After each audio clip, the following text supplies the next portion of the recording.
pagi menuju siang. Terima kasih Kanca Purbasora masih bersama kami di 105,7 Masa FM Radio Purbasora yang dipancarsiarkan dari Komplek Perkantoran Pemda Bojongkoneng, Tasikmalaya. Dan pada kesempatan kali ini seperti yang kami informasikan, talkshow bersama RSUD SMC, dan pada kesempatan kali ini telah hadir narasumber kami dari RSUD SMC, yakni Bapak Dr. Ari Taufik, spesialis penyakit dalam. Dan pada kesempatan kali ini dengan tema Hari Hipertensi Sedunia yang diperingati pada tanggal 17 Mei 2022 kemarin. Dan bersama saya Pri akan menemani Anda dengan narasumber yang akan segera menyampaikan informasinya. Namun akan segera saya temui. Assalamualaikum Dok. Waalaikumsalam warahmatullahi. Iya, oke. Terima kasih atas kehadirannya Dok ya. Dan seperti yang disampaikan tadi terkait dengan Hari Hipertensi Sedunia, terlebih dahulu dokter bisa menyampaikan apa itu hipertensi yang tentu saja sudah tidak asing lagi di masyarakat ini, namun perlu diketahui yang sangat penting. Ya, silakan Dok. Ya. Bismillahirrahmanirrahim. Ya, hari ini tanggal 18 ya sebenarnya Hari Hipertensi Dunia ya. Hypertension Day World itu kemarin sebenarnya diperingati. Ya. Nah, peringatan hipertensi dunia itu dimulai sejak 2005 sejarahnya ya. Iya. Waktu itu memang hanya beberapa negara aja yang ikut. Ya. Sebenarnya sudah diperkirakan dari dulu itu, saat 2005 itu, bahwa satu saat orang penderita hipertensi ini akan meledak gitu. Banyak gitu ya. Makin banyak makin meluas. Yeah. Nah, oleh karena itu perlu diadakan satu hari untuk memperingatkan sebenarnya. Iya, betul. Bukan merayakan. Kalau dirayakan seakan-akan senang ya dengan adanya hipertensi itu. Nah, kalau ini memperingatkan. Jadi untuk apa ya? Menyadarkan bahwa orang-orang ya bahwa ada satu penyakit yang kalau dulu tuh disebutnya silent killer, pembunuh tapi nggak kelihatan gitu, berdarah dingin gitu. Ya, silent, diam tapi ngebunuh gitu. Nah, maka dari itu perlu apa ya, woro-woro lah ya, perlu dikabarkan sosialisasi dengan luas bahwa orang-orang harus sadar ada satu penyakit yang tanpa kita sadari bisa secara perlahan membunuh gitu, dalam arti kata satu saat timbul komplikasi, timbul bersama dengan komorbid lain akan menimbulkan ya kematian lah itu dia. Nah, kebetulan memang yang paling komplikasi yang paling sering pada hipertensi itu adalah dua penyakit yang jadi pembunuh nomor 1 dan 2 di dunia itu. Apa tuh? Jantung sama stroke. Hipertensi itu penyumbang paling banyak komplikasi itu. Selain gula ya, selain diabetes mellitus. Nah, oleh karena itu peringatan ini jadi sangat penting buat kita ya. Ya, kita orang Indonesia ya tentu harus juga ikut aware, karena tidak memandang etnik, tidak memandang usia, tidak memandang jenis kelamin, semua orang bisa terkena penyakit ini. Gitu. Bahkan tidak memandang usia Dok. Jadi misalnya 30 tahunan itu juga bisa terkena. Sudah bisa sekarang ya. Bahkan lebih muda dari itu juga ada. Gitu. Nah, cuma kembali lagi ke tadi, hipertensi itu apa sih? Nah, hipertensi itu kalau diartikan sebenarnya adalah kondisi di mana tekanan darah kita itu ada dua jenis, ada sistolik, artinya tekanan darah pada saat jantung berdenyut ya, dan ada tekanan darah pada saat jantung istirahat di antara denyutan gitu ya. Nah, disebutnya diastolik. Nah, kita ukur dua tekanan itu. Disebut hipertensi kalau tekanan sistoliknya, atau kita sebut biasanya atasnya berapa sih, bawahnya berapa bahasa awamnya ya. Ya, atasnya atau sistoliknya itu di atas atau sama dengan 140 mm air raksa ya, atau atau diastoliknya di atas atau sama dengan 90 mm air raksa. Nah, baru kita sebut itu adalah hipertensi. Tapi ada catatan.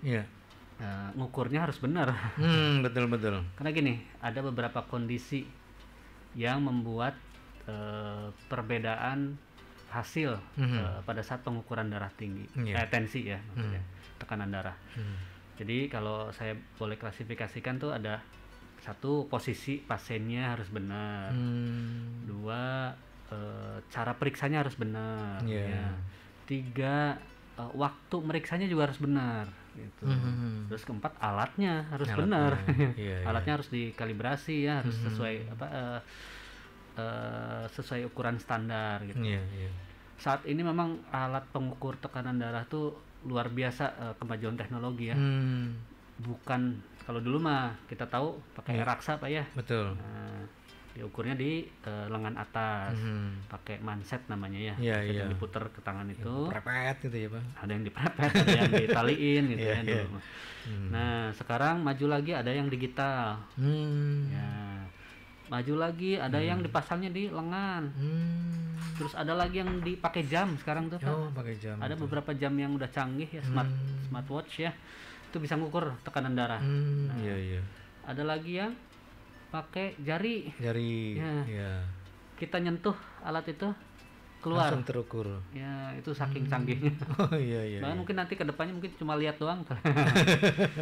Ya nggak tahu ya teknologi. Cuma sampai saat ini yang masih diakui, bukan diakui, secara akurat lah, tekanan darah itu paling akurat dilakukan di lengan atas. Jadi walaupun dengan alat yang canggih-canggih, tetap yang dianjurkan adalah pemeriksaan di lengan atas. Jadi menggunakan manset yang sesuai ukuran lengannya.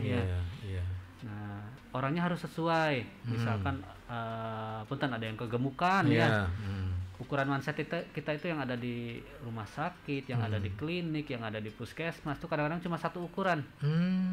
Mau orangnya gemuk, mau orangnya kurus, itu aja yang dipakai gitu. Nah, itu juga jadi pengaruh tuh nanti. Orang gemuk, mansetnya kekecilan. Tensinya ya mungkin kalau yang darah tinggi jadi seolah-olah normal gitu. Orang yang kurus seolah-olah jadi tinggi. Seperti yang saya ini Dok alami gitu ya, waktu mau vaksin ya, suntikan vaksin diperiksa dulu ya, ini dulu.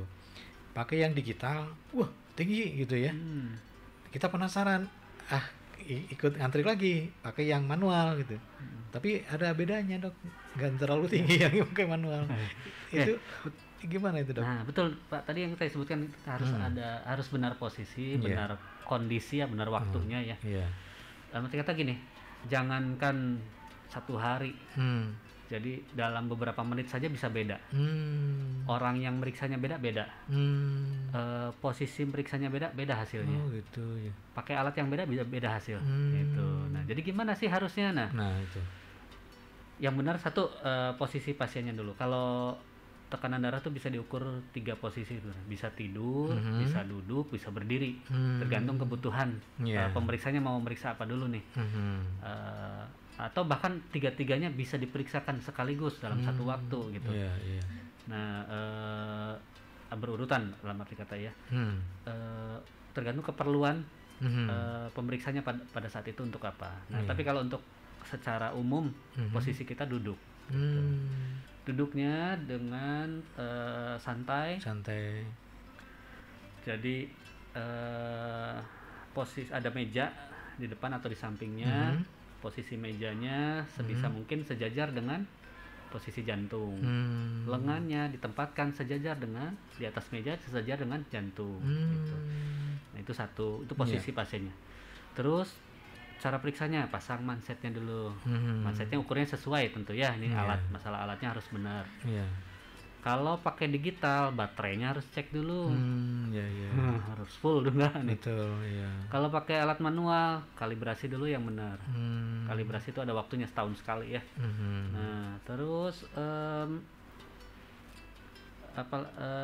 setelah itu waktu pemeriksaan. Nah, orang mau vaksin kan tegang Pak ya? Iya itu. Ngadepin suntikan. Iya suntikan. Padahal jarumnya kecil Dok ya. Sangat berpengaruh karena begitu simpatis kita ya, kalau kita stres, simpatis kita terpengaruh, tensi bisa naik. Nah harusnya gimana? Harusnya tenang dulu. Duduk itu nggak langsung dipasang, langsung di genjot itunya si tensinya gitu ya. Nggak, harusnya pasiennya duduk dulu, tenang dulu, pasang dulu mansetnya, ajak ngobrol dulu. Iya betul. Nah, kalau sudah tenang, sudah mulai adaptasi dengan posisi dia duduk, baru mulai. Itu jadi yang benar gitu. Jangan pas diperiksa jangan diajak ngobrol. Gitu. Jangan sambil makan. Itu juga berpengaruh karena begitu gerakan atau itu juga sangat berpengaruh. Sebenarnya saat ini tuh kita lagi gembar-gemborin pemeriksaan tensi sendiri, mandiri. Jadi ya memang sih dengan alat digital. Kalau sendiri dengan air raksa agak susah ya. Jadi dengan digital. Nah tapi tentunya harus benar alatnya ya dulu ya. Alatnya benar, mansetnya beli yang sesuai dengan lengannya. Terus periksanya di rumah sendiri boleh, nggak apa-apa. Posisi tenang di rumah, duduk. Ya jangan sambil lihat TV ya. Kalau lihat TV-nya drakor terus bikin emosi juga pengaruh ya. Jadi yang tenang aja posisinya. Terus jangan langsung ditekan, tunggu dulu beberapa saat sampai kita tarik nafas biasa, tenang, baru pencet. Terus gimana waktunya? Pagi, siang, sore, malam. Nah, yang bagus waktunya setiap kapan? Waktu memang pasti akan berbeda. Pagi sama malam pasti beda. Yang kita anjurkan 2 kali, pagi dan sore. Gitu. Misalkan jam 6 pagi berarti sama jam 6 sore. Gitu. Kita lihat perbedaannya. Kalau orang normal itu jaraknya tidak akan jauh antara yang pagi sama sore. Pasti ada kenaikan atau penurunan, tapi tidak lebih dari 10 sampai 20 miligram milimeter Hg ya. Itu. Tapi kalau lebih dari itu ada indikasi kemungkinan ada kelainan tensi. Iya. Oke Dok, kemudian hasilnya itu kan ada pernya gitu ya, misalnya 150 per 90 yang belum diketahui orang banyak, yang pernya itu menandakan apa Dok? Ya, sebenarnya dua-duanya sama, menandakan tekanan di dalam pembuluh darah. Jadi baik itu sistolik maupun diastolik itu menunjukkan ada tekanan. Kalau hipertensi ya ada tekanan yang berlebih pada saat itu gitu. Ya kalau pada saat sistolik artinya pada saat denyut jantung naiknya gitu. Nah kalau pada saat diastolik berarti pada saat harusnya jantung istirahat dia turun, dia malah naik gitu. Nah itu berarti ada kelainan mungkin di struktur pembuluh darahnya atau hormonal ya, karena kalau kita ngomongin hipertensi itu organ yang terkait itu banyak gitu, struktur yang terkait itu banyak. Organnya apa? Jantung, ginjal, pembuluh darahnya. Hormonnya ada renin, angiotensin, segala macam lah itu. Nah, bahkan tiroid, hormon endokrin yang lain, tiroid gondok, itu juga berpengaruh juga gitu. Nah itu jadi kalau ngomongin tensi nggak cuma karena pembuluh darahnya nih, nggak. Biasanya faktornya campuran gitu, multi faktor. Iya. Oke Dok, kebanyakan dan kita sering mendengar ya yang punya keluhan hipertensi dan juga pengaruhnya tadi ya. Ini pendapat dokter terutama di Indonesia itu harus seperti apa masyarakat supaya terhindar dari hipertensi itu dengan pola hidup yang bagaimana Dok? Nah sebelum ke sana mungkin kita harus tahu dulu kenapa sih ada hari peringatan gitu. Memang sebanyak apa sih orang yang penderitanya gitu ya. Nah kalau menurut data di WHO ya memang sampai saat ini diperkirakan ada 1 miliar orang yang menderita hipertensi. Dan faktanya hanya 1/3 saja yang sadar dan mau berobat. Nah itu. Iya. Mungkin ini ya satu yang mencengangkan, tapi tanpa disadari mungkin di antara kita juga ada yang seperti itu. Iya. Takut berobat segala macam ya. Nah itu cara menghilangkannya bagaimana? Mungkin ada trik lain gitu, trik yang bisa ada apa namanya trik dan tipsnya. Tapi nanti saya akan di akhir nanti harus dibahas ya Dok ya. Okay. Nah terus kalau di Indonesia sendiri gimana? Ya di Indonesia sendiri itu dari ini Riskesdas yang terbaru belum ada ya. Saya baru dapat data dari yang 2018. Dia memperkirakan bahwa 1 di antara 3 orang dewasa di Indonesia itu menderita hipertensi. Dari 3 orang 1 menderita. Bayangkan begitu banyaknya ya. Kalau kita 200 berapa sekarang? Ya sekian. 1/3 adalah hipertensi. Dari 1/3 itu yang benar berobat. Ya kalau perkiraan di dunia 1/3 lagi berarti ya hanya puluhan juta saja yang mau berobat itu dengan benar. Karena nanti deh saya kenapa sih hipertensi ini sebenarnya hal yang sederhana ya kalau awal kita ketemu tapi jadi susah, jadi sulit ya, jadi ribet karena memang beberapa alasan gitu ya. Kondisi pasiennya yang menyebabkan sulit atau tidak mau atau takut gitu ya berobat. Nah cuma yang jadi tadi pertanyaan adalah pendapat saya ya, kalau saya pribadi memang melihat kondisi seperti ini memprihatinkan. Satu, karena jadi darah tinggi itu nggak ujuk-ujuk jadi ya, nggak tiba-tiba jadi. Tapi pasti ada proses sebelumnya ya. Nah, ada faktor-faktor sebelumnya yang menyebabkan. Nah, faktor-faktor itu saat ini makin berkembang. Teknologi itu memang ada yang baik, ada yang kurang bagus juga gitu efeknya ya, dampaknya. Kayak misalkan contoh, segala sesuatu sekarang mudah dengan jari. Iya betul.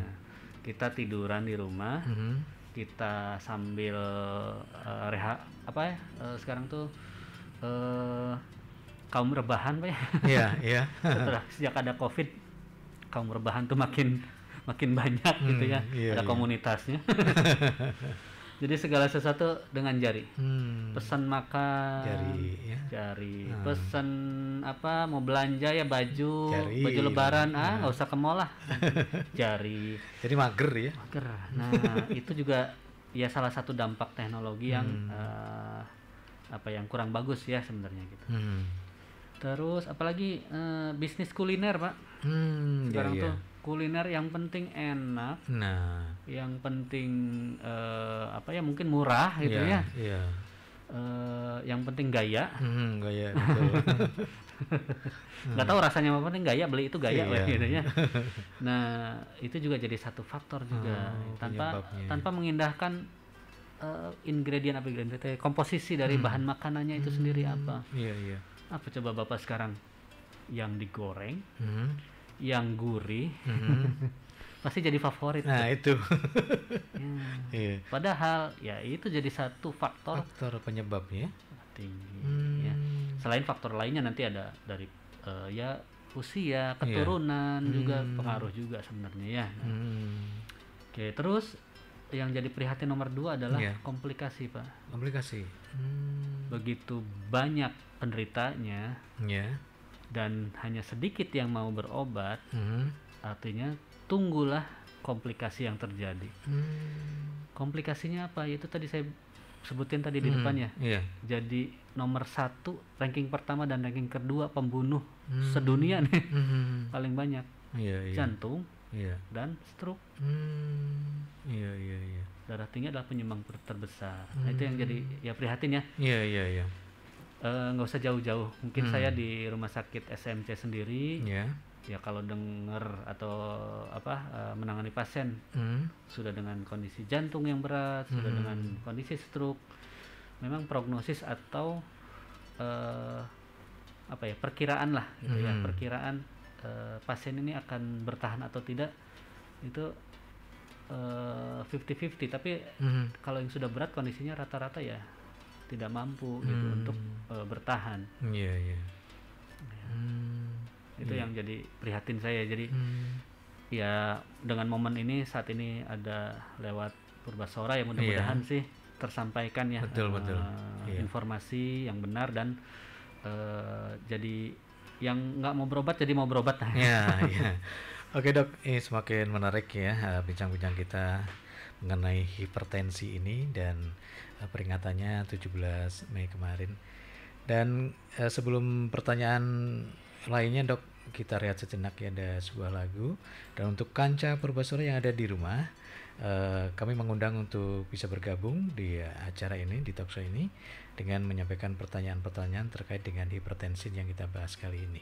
Anda bisa pergunakan melalui WA di 0853 244 0-3 kali 70 ya, dan setiap pertanyaan insya Allah akan dijawab oleh narasumber kami, yakni Bapak Dr. Ari Taufik, spesialis penyakit dalam. Kita simak dulu sebuah lagu berikut ini. 1,7 Mas FM Radio Purbasora yang dipancarasiarakan dari Komplek Perkantoran Bojongkoneng, Singaparna, Kabupaten Tasikmalaya.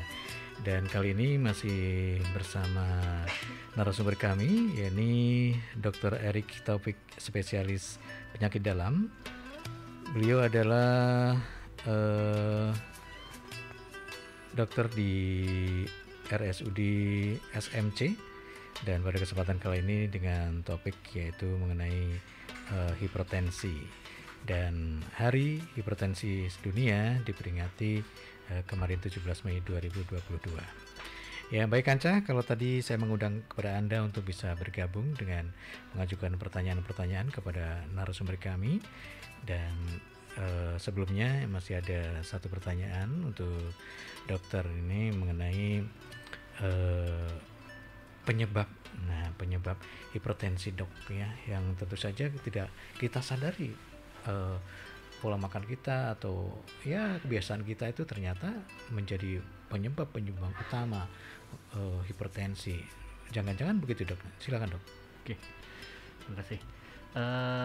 Hipertensi itu penyebabnya ada dua ya kalau dibagi besarnya. Ada yang primer atau kita sebut idiopatik. Idiopatik itu tidak diketahui, bisa diperkirakan prosesnya tapi tidak diketahui kapan gitu terjadinya. Nah, tapi yang bisa kita kenali itu dari faktor risikonya. Dan primer ini biasanya ini adalah penderita hipertensi yang paling banyak, sekitar 90% orang di dunia ini mengalami hipertensi primer gitu ya. Seperti apa dok? Nah, faktornya itu primer tuh jadi itu proses ya. Mungkin kita bisa perkirakan faktor risikonya saja. Kejadiannya kapan nggak ada yang tahu. Betul.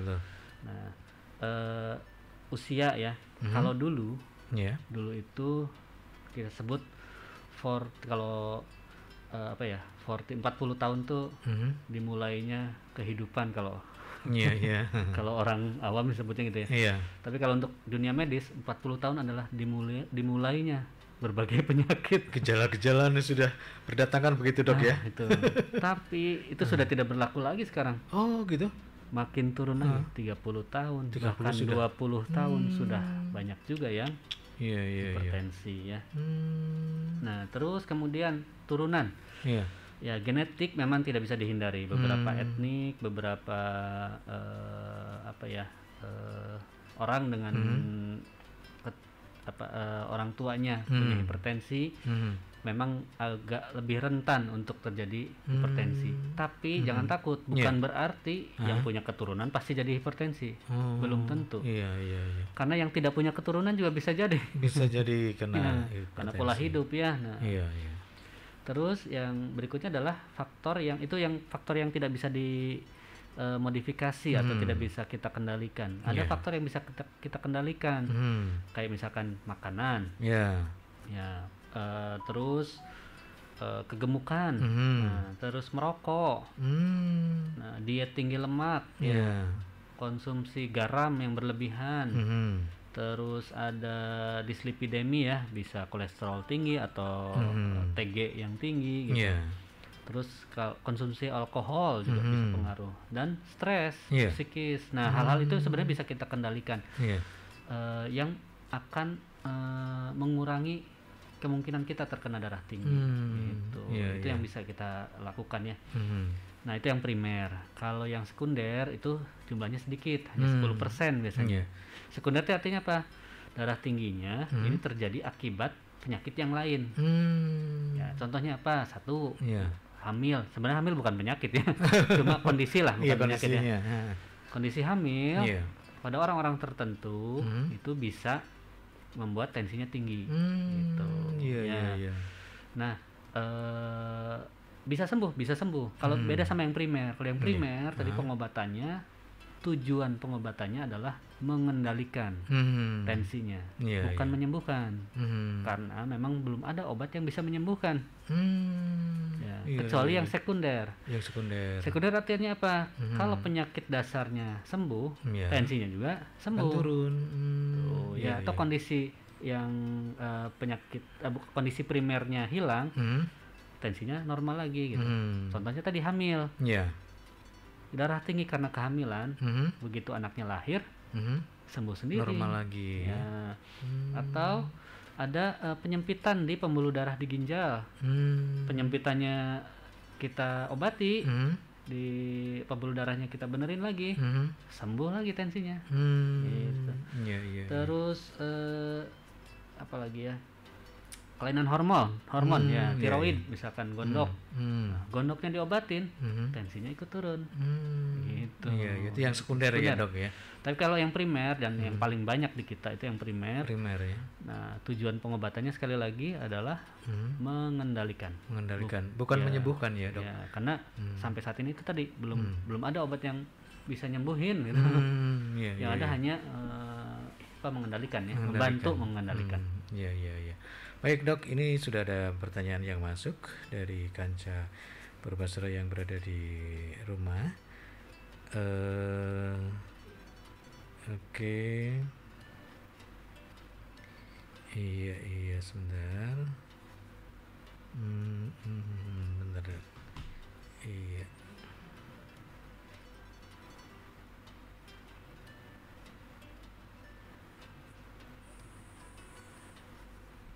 Assalamualaikum. Waalaikumsalam.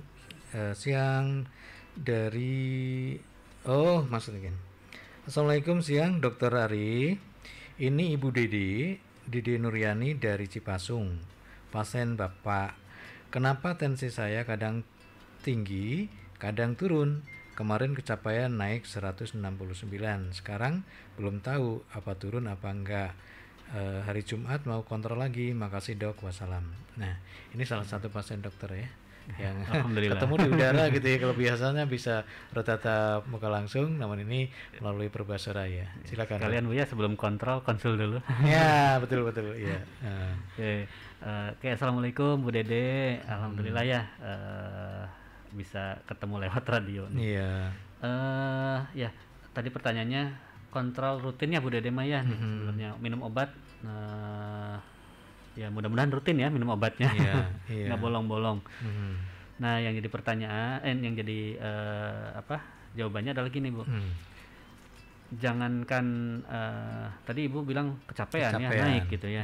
Nah, kita diem, pindah tempat aja, itu bisa rubah tuh tensi gitu ya.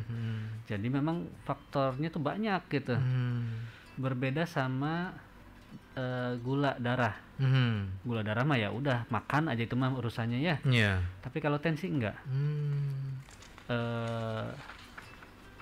Psikis kita, emosi kita berubah, tensi naik. Tensi berubah gitu ya. Terus dua, fisik kita lelah sama fisik kita fit, berubah tensi. Makan pada saat kita diem sama saat kita makan berubah tensi. Saat kita ngobrol sama saat kita ngelamun beda tensi. Gitu. di hari yang sama, di menit yang mungkin beda berapa menit saja itu bisa berubah. Nah, jadi akan selalu fluktuatif tensi. Nah, cuma yang jadi masalah adalah fluktuatifnya jangan terlalu jauh. Misal kalau misalkan Bu Dede biasa tensinya 140 dengan obat nih, pada saat emosi atau pada saat misal Bu ya, kalau lagi kontrol ke SMC itu kan penuh Bu ya, sok emosi ya banyak orang gitu. Iya betul. Baru datang, baru gegek duduk, terus dipanggil Bu Dede, Cici Pasung, langsung berdiri kaget, udah gitu ada yang ngehalangan, aduh emosi, tensi langsung sama petugasnya, ngajeleng. Padahal baru aja saya ke puskesmas, normal dok, ya wajar sih naik karena ada perubahan emosi, perubahan situasi, kondisi di situ, ya. Nah, tapi itu yang jadi patokan buat kita para dokter atau buat pasien juga sebenarnya, yang jadi permasalahan adalah fluktuasinya. Walaupun ibu punya darah tinggi, dengan obat, dengan makan yang mungkin sudah diatur, harapannya naik turunnya tuh nggak terlalu jauh. Jangan sampai lebih dari kisaran berapa dok, misalnya kalau dari 140 20 naiknya 20 ya, jangan sampai lebih dari situ. Karena kalau lebih dari itu berarti ada yang tidak efektif ini. Apakah obatnya belum optimal ya dosisnya, atau jenisnya. Jenisnya kan banyak macamnya itu. Terus lagi diminumnya teratur tidak gitu ya. Terus lagi kalau faktor obat semua nggak ada, misalkan diminum tiap hari, obat dosisnya sudah optimal. Nah, apalagi nih faktor lainnya, makanan. Nanti di belakang saya sebutin deh apa aja sih yang harus kita hindari jaga itu, ya. Dok, Makanan, ibu bisa nggak sekarang sampai saat ini menjaga ya salah satunya Bu ya yang paling jadi makanan pokok orang Sunda, gorengan Bu. Nah, masih nggak tuh gitu ya. Nah itu juga jadi satu faktor juga tuh. Garamnya gimana, konsumsi garamnya berapa sehari ya, berlebihan enggak. Terus lagi makanan dijaga dok. Sekarang kelola stresnya gimana. Masih sok kepikiran kalau anak di sana sini, itu juga takut hariwangan gitu. Itu juga jadi faktor juga yang memang agak sulit kalau saya seperti yang ringan ngomongnya kelola stres gitu ya. Tapi pada kenyataannya memang beberapa orang sulit menghadapi stresnya gitu ya. Tapi memang harus dilakukan gitu untuk demi menjaga fluktuasi tensi yang tidak terlalu jauh gitu. Karena begitu, walaupun ibu biasanya 140 tapi kadang-kadang jeleng 190, jeleng 180. Nah fluktuasi yang terlalu jauh itu resiko komplikasinya lebih tinggi dibanding orang yang 160 tapi bertahan 160 terus gitu ya. Stabil segitu 140 160 atau 160 naik sedikit 170 gitu. Nah sama yang biasa 140 tapi rentan fluktuasinya jauh, itu komplikasinya lebih cepat yang fluktuasinya lebih tinggi gitu. Jadi yang kita walaupun misalnya ya dok 160 tapi ya paling naik 10 atau itu lebih baik daripada tinggi betul. Gitu ya. Karena kan istilahnya kita kaget ya, kayak ada loncatan kalau listrik mah ada konslet ya. Ada loncatan listrik yang tiba-tiba. Nah ya kalau tiba-tiba kenanya otak, stroke tiba-tiba. Tiba-tiba yang kenanya jantung, serangan jantung gitu. Nah itu yang kita jaga sebenarnya, jangan sampai fluktuasinya terlalu tinggi. Memang ada beberapa orang yang sulit sekali nih, tensinya paling rendah tuh 160, nggak bisa turun dari itu. Obatnya udah dirubah-rubah, dosisnya udah dinaikin, dimaksimalin, segitu aja. Ya sudah, kalau misalkan memang obatnya sudah maksimal, optimal, makanan sudah dijaga, kelola stresnya bagus, minimal kita jangan sampai fluktuasinya terlalu tinggi. Itu aja yang kita jaga. Karena memang beberapa orang ada yang susah. apa ya disebutnya tuh hipertensi resisten. Jadi udah dengan obat apapun segitu maksimal. Bandel gitu ya. Iya iya. Ya begitu Ibu di Cipacung. Kemudian pertanyaan berikutnya dok. Assalamualaikum. Waalaikumsalam. Selamat pagi Mas. Selamat pagi dok. Mau tanya, saya Dadang di Salarema itu Lewisari dok. Lewisari ya. Umur 50 tahun, tensi dari 150 sampai 190. Yang pertama pertanyaannya, apa vertigo termasuk efek dari hipertensi? Saya sering pusing kepala, kadang sering mau tersungkur ke belakang bukan ke depan. Yang kedua pertanyaannya adalah, apa yang harus dilakukan tindakan pertama sebelum cek ke rumah sakit? Terima kasih dok atas jawabannya. Ya, silakan dok. Pak Dadang. Pak Dadang ya, di Salarema Lewisari. Pak Dadang, betul memang salah satu gejala darah tinggi itu adalah vertigo ya. Nah, ada gejala lain. Ini sekalian saya edikan aja ya. Gejala hipertensi. Jadi kalau hipertensi itu awal-awalnya begitu kena hipertensi, itu orang rata-rata nggak sadar karena tidak ada gejala. Ya betul. Baik, kebanyakan itu baru ngeh atau baru tersadar tuh pada saat meriksain penyakit yang lain. Ya, ini contoh aja, saya banyak pasien konsulan dari dokter bedah pada saat mau dioperasi, konsul pada saat mau dokter mata juga banyak nih mau operasi, pasti tensi kok tinggi, dioper dulu ke penyakit dalam. Padahal menurut pasiennya, saya belum pernah darahnya tinggi dok sebelumnya, gitu ya. Nggak ada keluhan, ini tensinya sampai 190, ada yang 170 gitu ya. Karena memang awal-awal kadang-kadang tidak ada keluhan. Atau atau tanpa disadari itu pegel-pegel ya, pegel punuk di leher biasanya, ya, leher, kepala belakang biasanya. Nah, vertigo atau pusing putar kalau bahasa Sunda tuh banyak ya istilahnya ya, ada riut, ada lieur, ada leneng, ada pokoknya mah ya segala campuran itulah. Pusing dan sakit kepala itu salah satu gejala dari tensi. Selain pegel-pegel, terus apa lagi?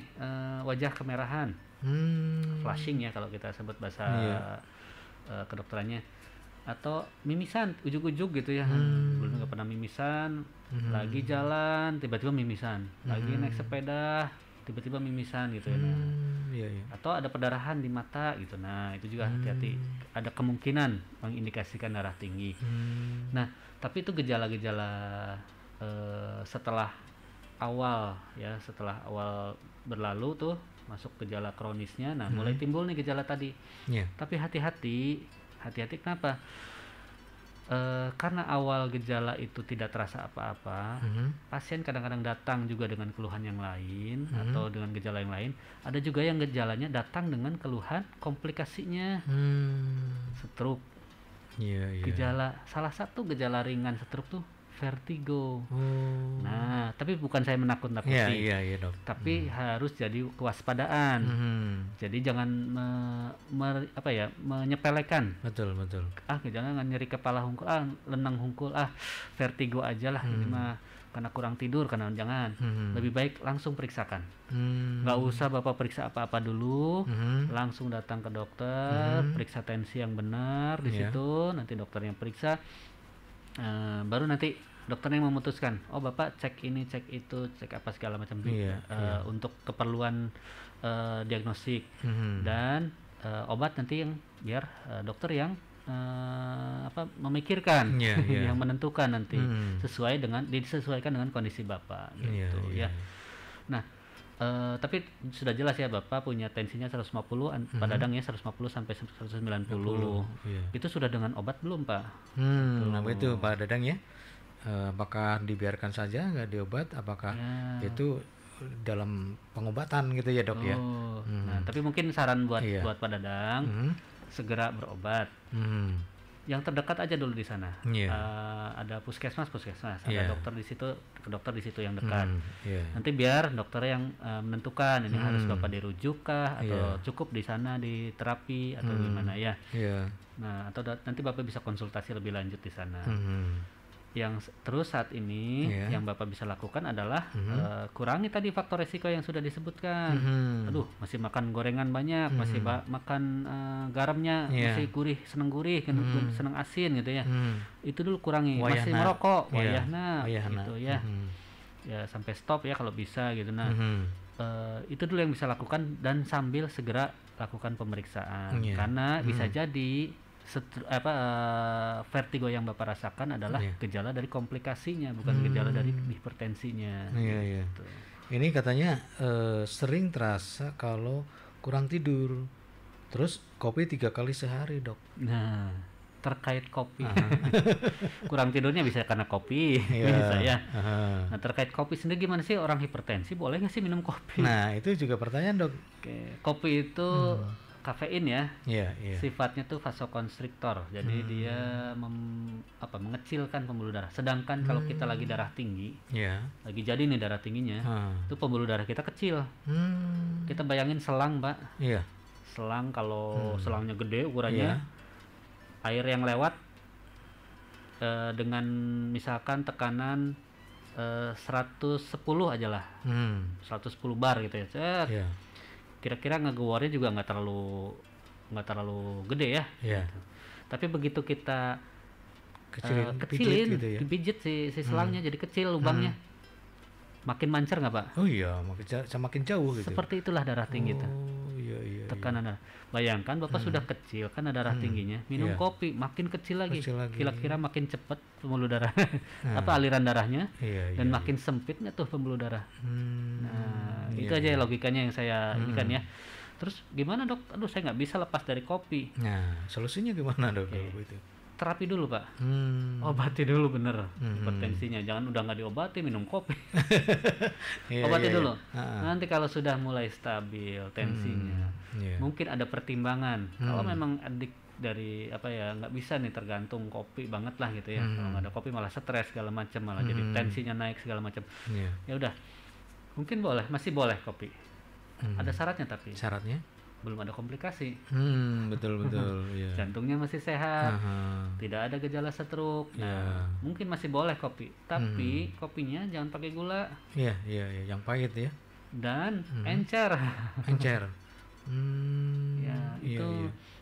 Ya sekarang kita kopi yang kalau udah kopi yang jadi instan tuh udah ada gulanya, udah ada creamernya segala macam. Itu juga makin memicu ya Dok.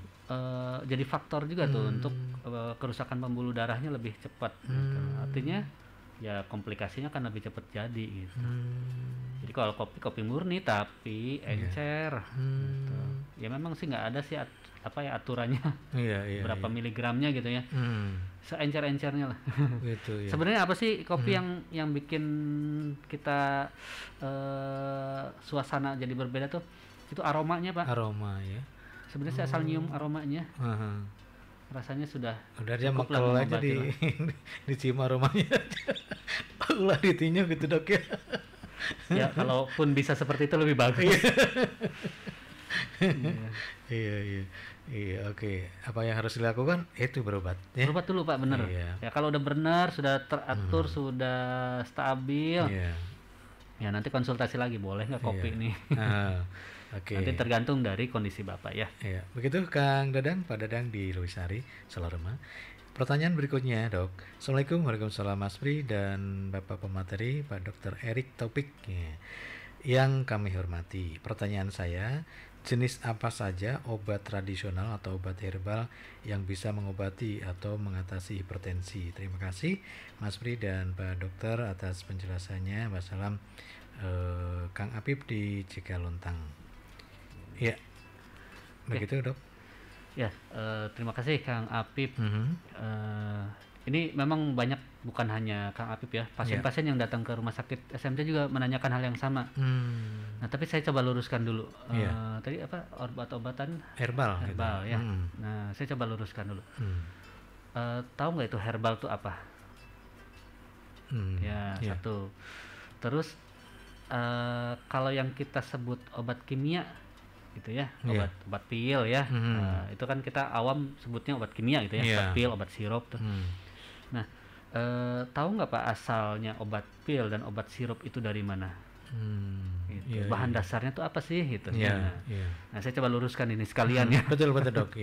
Karena ini yang jadi polemik, yang jadi salah kaprah, kadang-kadang dimanfaatkan oleh beberapa oknum ya. Produsen ini. Yang saya entah maksud dari pernyataan yang tidak bisa dipertanggungjawabkannya ya, misalkan memisahkan antara herbal dan kimia gitu ya. Ini Pak, satu, saya harus tekankan bahwa jangan takut hidup dengan kimia Pak. Apa yang Bapak minum, apa yang Bapak hirup, itu zat kimia bukan Pak. Oksigen, O2, kimia bukan Pak. Kimia. Kita hidup karena kimia. Oksigen bukan Pak. Oksigen, Itu. Jadi jangan takut Pak kimia ya. Dua, air H2O Pak, H2O ya. Betul. Itu rumus kimianya. Betul, Kita nggak minum air Pak, kira-kira bisa hidup nggak Pak? Jadi jangan takut sama zat kimia ya. Dan Allah menciptakan semua yang ada di dunia ini ada rumus kimianya. Betul. Ya. Mata kita terdiri dari apa? Dan cairan ada lapisannya, ada rumus kimianya. Oke, sekarang saya lebih spesifik lagi. Sayuran, buah-buahan, daun aja lah, satu daun. Ada namanya klorofil. Klorofil. Kimia bukan Pak? Kimia, Dimakan nggak tiap hari? Dilalap Pak? Bapak takut sama kimia? Nggak makan lalap? Nggak makan Bapak ya. Udah, oke, itu sayuran. Yang Bapak makan, pecin. Monosodium glutamat, kimia bukan Pak? Juga. Tapi tiap hari Bapak makan, takut nggak Pak? Enggak, Aripel takut. Saya rasa itu logika yang harus harus kita sama-sama luruskan. Iya dok. Ya, karena obat pil yang Bapak minum, apakah kaptopril, apakah amlodipin atau apa, itu semuanya berasal dari tumbuh-tumbuhan. Ada yang berasal dari hewan, bisa ular, ada empedunya, ada apa segala macam. Ada akar-akaran, ada dari daun tertentu ya. Hanya diambil beberapa zat saja, satu-satu zat aja dari satu daun itu yang dijadikan obat itu. Kalau dulu betul zamannya Nabi ya, misalkan dulu ada tabib juga sama ya. Di Cina ya, karena semua orang saat ini memang hampir 80% 90% tuh bahan baku obat tuh dari Cina. Ya, nah itu sama dari daun-daunan dan dari akar-akaran. Nah, obat yang sekarang ada, yang pil, dalam bentuk pil, dalam bentuk sirup, dalam bentuk kapsul, itu asalnya dari sana juga. Artinya apa? Kalau Bapak mau kembali ya seolah kalau dianalogikan Pak ya, ada kemajuan teknologi nih. Dari awalnya jamu, akar-akaran semua dicampur jadi satu, terus maju jadi herbal. Akar-akaran tertentu saja dimasak sekian lama, ampasnya dibuang, airnya diminum misalnya. Maju lagi teknologinya namanya fitofarmaka. Dipilih hanya beberapa zat saja dari daun tertentu, dijadikan obat gitu ya. Nah, terus maju lagi teknologinya, dipilih salah satu zat saja yang terbukti menurunkan tensi. Nah, kenapa nggak milih yang sekarang? Itu pertanyaannya. Kenapa milih masih yang zat yang zaman dulu lagi gitu ya, yang masih dicampur-campur segala macam gitu. Itu logikanya. Tapi bukan saya tidak membela herbal, tidak Pak. Saya bukan ahli herbal. Ahli herbal ada dulu ada Prof Hembing, kita kenal ya. Betul. Nah, itu orang-orang hebat. Yang meneliti tentang tumbuh-tumbuhan dan daun-daunan dan akar-akaran yang diracik sedemikian mungkin bisa menyembuhkan atau mengurangi gejala satu penyakit. Nah, itu luar biasa. Cuma teknologi sekarang sudah berubah, sudah maju ya. Kenapa kita tidak memilih yang sudah terbukti dan sudah terstandar? Itu saja satu pertanyaan. Kedua, bukan berarti kita tidak meneliti tentang herbal. Iya. Nah, ternyata untuk darah tinggi sendiri sudah diteliti, Pak. Herbal, bukan herbal ya, buah-buahan atau akar-akaran atau daun-daun apa saja sih yang bisa menurunkan tensi. Nah, setelah diteliti, intinya sih adalah antioksidan, kandungan antioksidan di dalam akar, daun atau buah-buahan tertentu yang membantu menurunkan tensi. Sekali lagi, judulnya membantu menurunkan dan memperbaiki kondisi pembuluh darah. Apa saja banyak, Pak. Ya kalau kita kenal di sini waluh cenanya. Boleh, Pak, itu semua jenis buah-buahan dan sayuran tuh rata-rata memang baik dan kandungan antioksidannya tinggi. Nah, dibikin lagi lah sekarang ada kapsul antioksidan segala macam. Ya itu silakan saja. Cuma menurut saya gini, kalau sudah dengan obat standar, yang penting obat standarnya dulu kita terapi dulu dengan benar gitu. Nah, nanti barulah tambahannya apakah konsumsi tadi antioksidan. Nah, sebenarnya kalau kita makan cukup berimbang ya. Ada karbohidratnya, ada protein hewani dan nabati, ada lemaknya, ada ingredient yang lainnya, bumbunya, garam secukupnya, gula secukupnya. Nah, kalau kita sudah cukup makan itu, kita nggak perlu sebenarnya vitamin segala macam karena sudah ada dalam nasi ada vitamin, dalam sayuran ada vitamin, jadi antioksidan apa segala macam sudah ada di situ.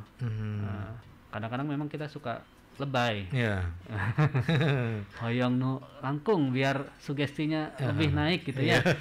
Ya nggak apa-apa sih, mungkin boleh vitamin tambahan, tapi sebagai suplemen saja, tapi bukan untuk obat utama. Gitu. Itu mungkin penjelasan dari saya, Pak Apip, Kang Apip ya. Pak Apip di Cikalontang. Kemudian ada tambahan lagi nih dari Kang Apip juga. Apa saja masalah-masalah atau faktor yang bisa mempengaruhi seseorang bisa hipertensi. Tadi sudah disinggung tadi.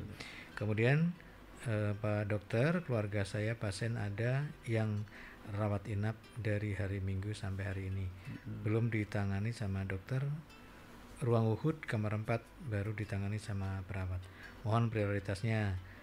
Nampak pasien Ibu Tuti S Cikalontang, Dok. Barangkali nanti bisa dicek. Boleh nanti kita lihat ya. Iya. Oke. Dan Assalamualaikum. Waalaikumsalam. Lebih baik ketergantungan obat sintetis apa yang alami, Dok? Oh gini ya maksudnya, lebih baik ketergantungan obat sintetis apa yang alami, Dok? Kebanyakan fakta menerangkan bahwa banyak ketergantungan obat kimia bisa terjadi komplikasi. Resiko banyak konsumsi obat kimia. Bagaimana, Dok, untuk masalah hipertensi, jantung dan lain-lain? Salam sehat, salam semangat. Semoga pendengar Purba Suara juga tim dokter narasumber Allah Subhanahu wa Ta'ala sehatkan, amin. Begitu, Dok. Ini mengenai efeknya barangkali ya. Dari siapa? Ini Hopi ya, dari Hopi. Teteh atau Akang? Mungkin dari namanya mungkin Teteh ini. Teteh ya. Ya Teh Hopi ya. Ya kalau Teteh ya. Iya. Dan kalau Akang. Karena cowok juga ada yang namanya Happy. Oke. Nah, sebenarnya tadi sudah sempat disinggung ya, masalah kimia dan herbal ya. Cukup jelas tadi ya. Cukup jelas. Cuma saya mungkin tambahan ada lagi nih. Intinya istilahnya dulu nih, ada yang namanya ketergantungan, ada yang namanya kebutuhan. Kalau ketergantungan tuh apa sih? Ketergantungan tuh konotasinya jelek. Ya. Artinya kalau kita nggak minum, kita ketagihan. Nah itu namanya ketergantungan. Contoh kayak misalkan ganja ya. Kalau kita nggak pakai sakau tuh. Jadi yang tadinya kita sehat-sehat aja, terus kita konsumsi ganja, begitu kita berhenti sakau. Itu yang disebut ketergantungan. Berbeda sama kalau kita punya penyakit, diobati. Kalau tidak minum obat itu, penyakitnya bertahan, jadi lagi gitu.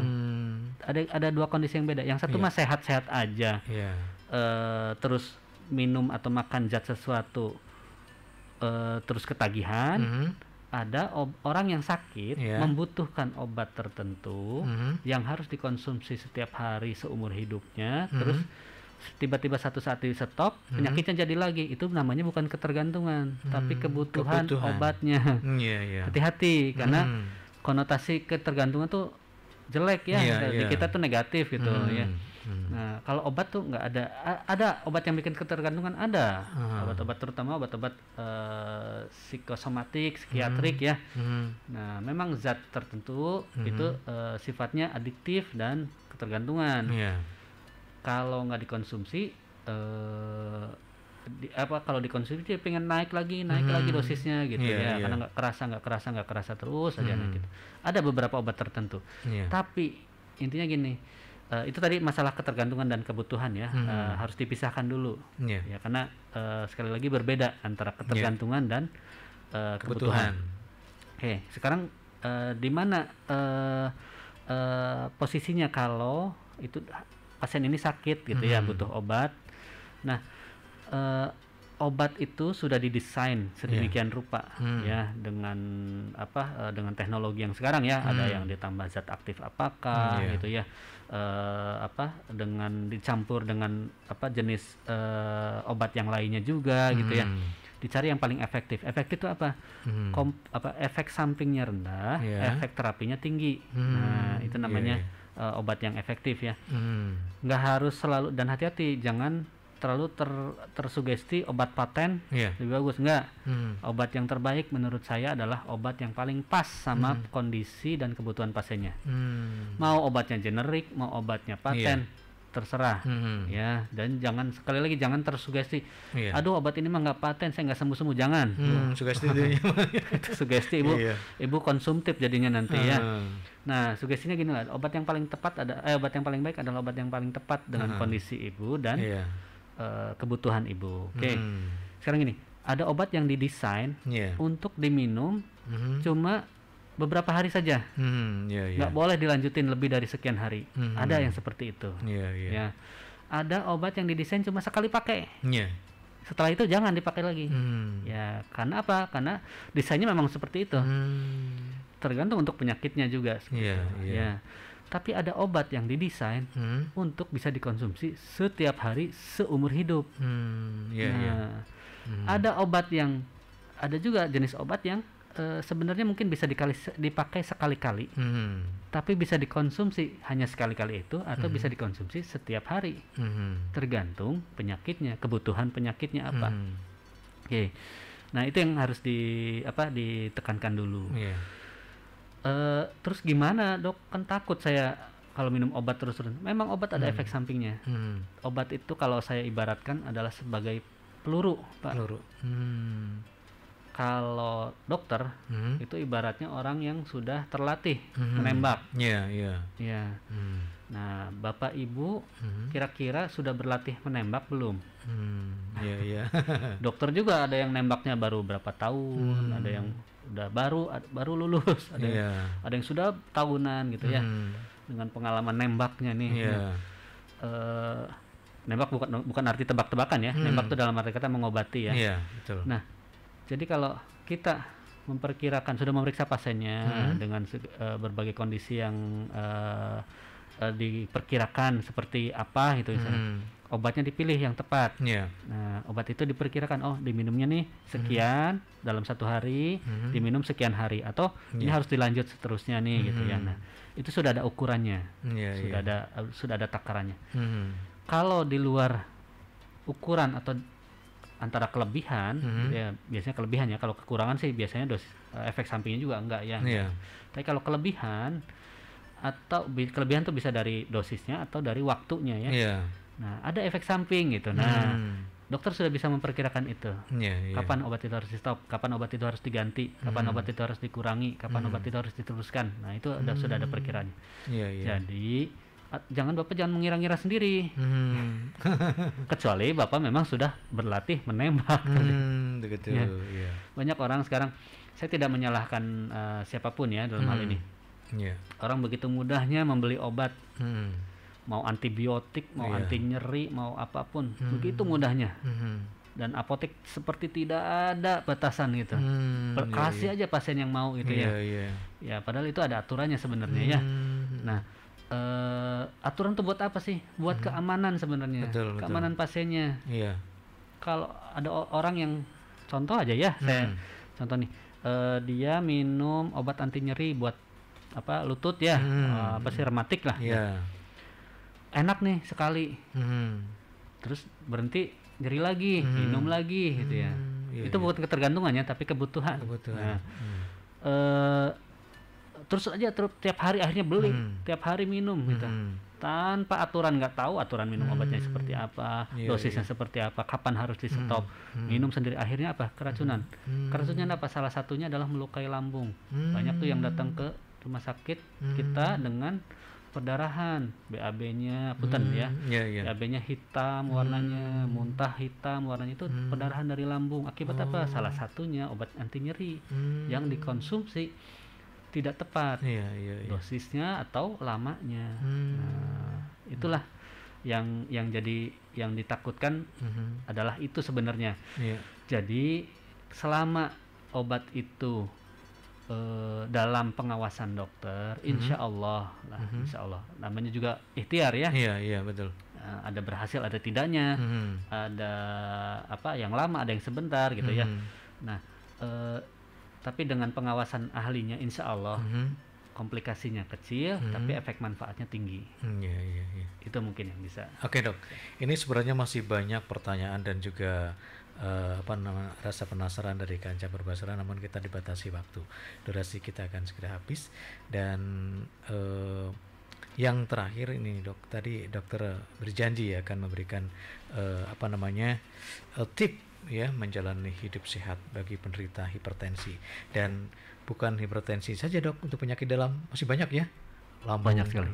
Berarti harus kesini lagi ya. Insya Allah. Kita ada bertiga, jadi nanti saya bagi tugas. Iya. Oke dok, ini tip aja ya, tip untuk menjalani hidup sehat bagaimana dok? Oke, terutama penderita hipertensi ya, karena kita lagi ngobrol hipertensi. Iya betul. Satu, untuk penderita nih ya yang sudah kena hipertensi, yang nomor satu adalah ikhlas menerima penyakitnya. Harapannya kalau kita udah ikhlas, kita mau tuh berikhtiar, berobat benar, merubah pola hidupnya juga benar, jenis makanannya benar gitu ya. Itu satu, harus ikhlas dulu nerima bahwa oh saya punya hipertensi. Oke, berarti saya harus berikhtiar untuk bisa terus sehat, bisa terus beribadah gitu ya kalau kita. Dua, darah tinggi atau hipertensi yang primer ya, primer adalah penyakit yang sebenarnya tadi saya sudah sebutin, tujuan pengobatannya adalah mengendalikan. Karena sampai saat ini belum ditemukan obat yang bisa menyembuhkan, hanya bisa membantu mengendalikan. Selain obat ya tentu tadi harus rubah. Artinya apa? Pola hidup, jenis makanan dan obat harus sudah tanda tangan kontrak nih. Begitu punya hipertensi, saya akan minum obat seumur hidup, tanda tangan di atas materai, 500.000 materainya.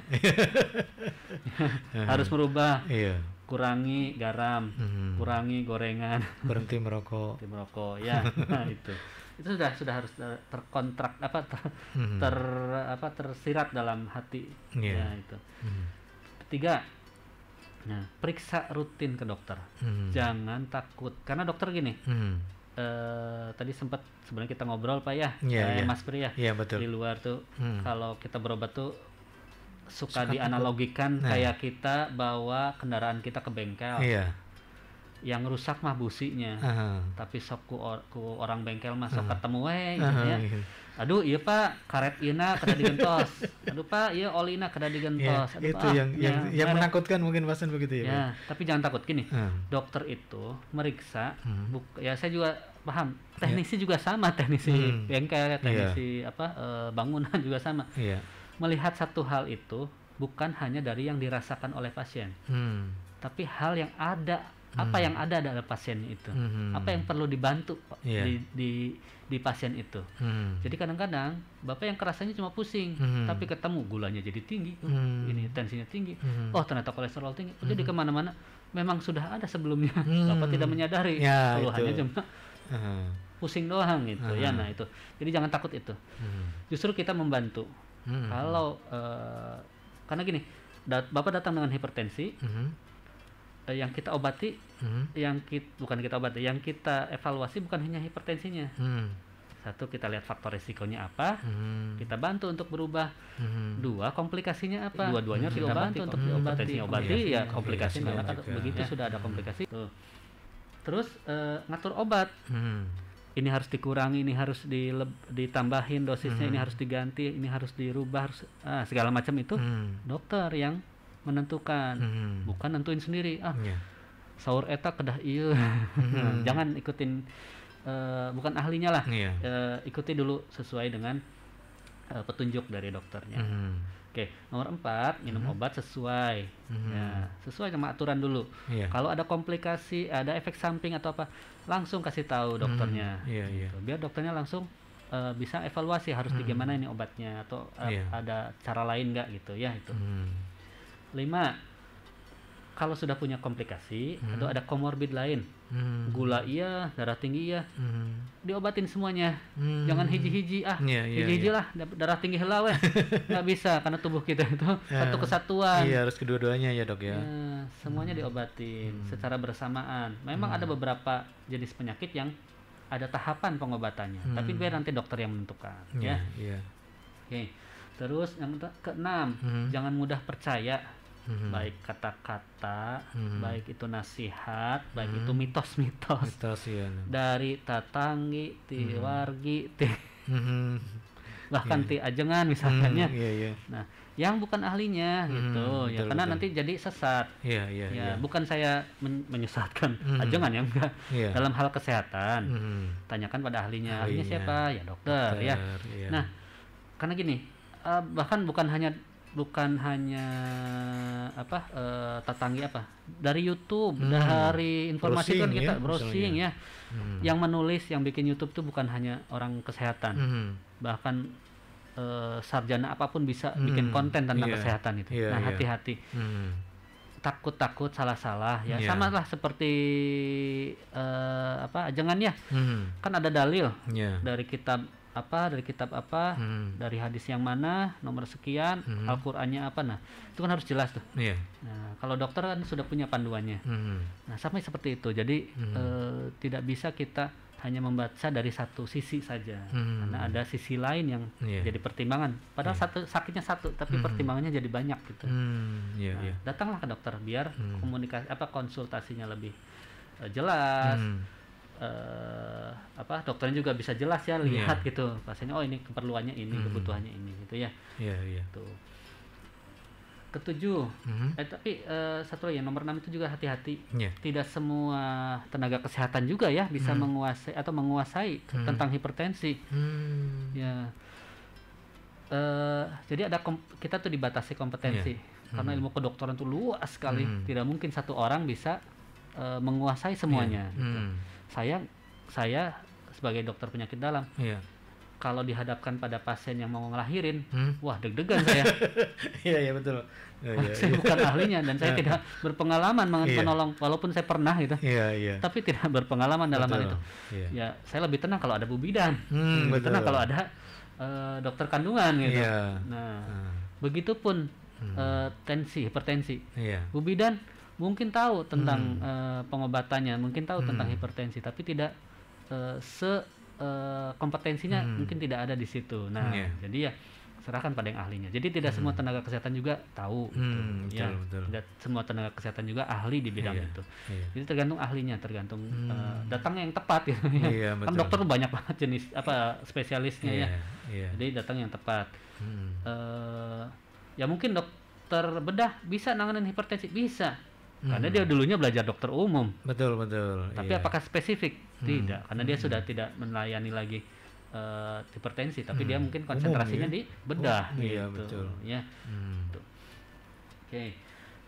Itu yang ke-7, terapi atau pengobatan untuk satu orang itu jangan digeneralisir untuk pasien yang sama, orang lain yang sama jenis penyakitnya, karena pengobatannya itu sifatnya individual, Pak. Iya. Mas Pri dengan Bapak A misalkan, usia sama, tensinya sama, tapi begitu datang ke dokter kenapa obatnya beda ya? Karena dokter tidak melihat satu penyakit tuh obatnya sama, gitu, enggak. Tergantung mungkin kondisi dari pasien itu ya. Jadi hati-hati, makanya jangan sok latah gitu. Ari si eta mah darah tinggi di pasien landongna amlodipin. Kok abi mah di pasienna kaptopril. Yang nu eta. Atau begini, udah aja beli obat yang ini saya juga sembuh penyakit yang sama, nggak bisa gitu ya, Dok ya. Bisa. Karena individual. Iya. Kita nggak tahu apa komorbid apa yang ada, komplikasi apa yang sudah terjadi, darah tingginya tipe yang mana, gitu kan, itu juga belum tahu. Kita harus periksa dulu benar ke dokter, dokter yang nentuin ya. Gitu. Yang ke-8 terakhir nih, sakit itu, syariatnya ya, tidak bisa sembuh sebenarnya, hanya dengan dipikir, Pak. Iya. Di pikiran, bahasa Sunda ya. Abi mah mikiran, ada penyakit abi teh dok, abi mah di pikiran wae. Saya sering mah tuh dapat pasien yang seperti itu. Dia bilang, Pak, kalau dipikirin aja mah nggak sembuh, Pak. Penyakit memperparah begitu ya. Harus ikhtiar yang benar. Ikhtiarnya apa? Berobat lah. Rubahlah apa faktor yang jadi pemicu penyebabnya gitu, yang memperberatnya apa. Dan obatnya harus pengobatannya harus maksimal. Misal memang kadang beberapa instansi kesehatan ya tidak selalu lengkap 100%. Ya, ada misalkan darah tinggi ya. Rumah sakit Singaparna memang punya ahli dalam, punya obat-obatan. Tapi ada jenis darah tinggi tertentu yang memang harus dirujuk ke yang lebih ahlinya lagi. Ada juga, Dok, gitu ya? Subspesialis ginjal hipertensi. Subspesialis ginjal hipertensi, penyakit dalam sama. Jadi yang lebih ahlinya itu. Hipertensi seperti apa? Satu contoh, misalnya hipertensi yang tadi yang saya sebutkan resisten. Obatnya A B C D E F G H I J K L lengkap, nggak turun-turun. Nah, saya harus konsultasikan dulu, saya harus rujuk dulu ke dokter yang lebih ahlinya, biar jadi pertimbangan nanti di sana. Oh ternyata ini, oh ada ternyata obat yang tidak ada di sana yang harus diberikan. Oh ternyata ada tindakan yang harus dilakukan. Nah itu maksudnya. Jadi kita juga punya jenjang ya, dari PPK 1 ya kalau kita sebut, fasilitas kesehatan tingkat 1, dokter umum. Kemudian kalau tidak sanggup atau ada hal yang harus ditata laksana lebih lanjut, konsulkan ke tingkat 2 rumah sakit. Itu ada tipe D, tipe C, tipe B, tipe A. Nah itu berjenjang tergantung memang kebutuhannya. Ada bisa nggak dari Vaskes 1 langsung ke tipe A? Nah, bisa lewat dulu tipe B, tipe di bawahnya dulu. Ya kalau sanggup ya dilakukan di sana. Gitu. Baik, Dok. Terima kasih sama-sama atas penjelasan dan segala macamnya, ini sangat berguna sekali bagi masyarakat terutama Kabupaten Tasikmalaya, dan juga bermanfaat juga bagi saya sendiri begitu sebagai host di sini. Banyak sekali ya ilmu yang didapat nih ya. Dan mudah-mudahan bisa bertemu lagi, Dok, di lain waktu ya. Insyaallah. Jadwal dari SMC. Mungkin ini juga belum selesai masalah hipertensi ini, karena ya banyak sekali ya kan, seperti yang dokter sampaikan tadi yang menderita hipertensi. Baik, Kanca, demikian tadi talkshow kami dengan Rumah Sakit SMC, RSUD SMC ya, bersama narasumber Dr. Ari Taufik, spesialis penyakit dalam. Dan sekali lagi mudah-mudahan bermanfaat. Saya Pri juga mengucapkan terima kasih. Sampai jumpa. Wassalamualaikum warahmatullahi wabarakatuh.